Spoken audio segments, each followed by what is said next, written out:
Good evening. Welcome to our channel Yushi Talks. And today we are talking about a study that shows that tattoos may increase blood cancer risk by 21%. We have more details about this study, so let's get started.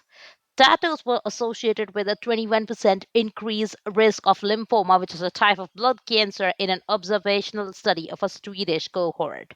Researchers from Lund University, Sweden, analyzed the Swedish National Cancer Register and found that the size of the tattoo had little effect on the risk of cancer.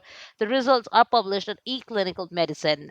While researchers were already aware of the potentially carcinogenic properties of some tattoo inks, the author of the study said that the impact they had on cancer risk was not prompting them to undertake the current research. First author, Crystal Nielsen, PhD and associate professor at the University of Lund in Sweden, explained to Medical News today there has been quite a lot of focus on chemical content of the tattoo ink during the last 10 years, particularly in Europe.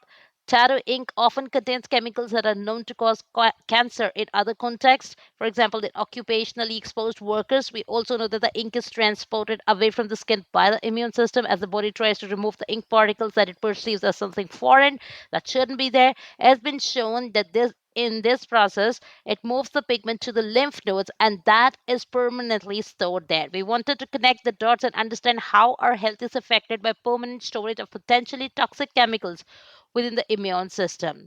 Researchers identified cases of lymphoma in Swedish National Cancer Register, a centralized database of cancer cases in the country. In order to include people most likely to have a tattoo, they restricted the age of the patients. They were interested in identifying to 20 to 60 years old when they were diagnosed with lymphoma between 2007 and 17. Then they often contacted affected individuals and controls, three per affected individual, to ask them to opt in study, and ended up with a study group of 1,398 people with lymphoma and 4,193 people without lymphoma. They discovered that 21% of people with lymphoma had a tattoo, and 18% of those without lymphoma had a tattoo. The risk was 81% higher for people with tattoos than people without tattoos in the 2 years after receiving tattoo, the researchers said. The risk dropped between 3 to 10 post tattooing and then increased to a 19% risk after 11 years. Overall, participants with tattoos had a 21% higher risk of lymphoma compared to controls. The size of the tattoo did not impact the risk of lymphoma. The two lymphomas with individuals with tattoos were most at increased risk of developing compared to those without were diffuse large B cell lymphoma and follicular lymphoma. So that's all we have in today's video. Do let me know in the comment section your opinions on this. Thank you for watching us. You have a wonderful day ahead. Bye bye.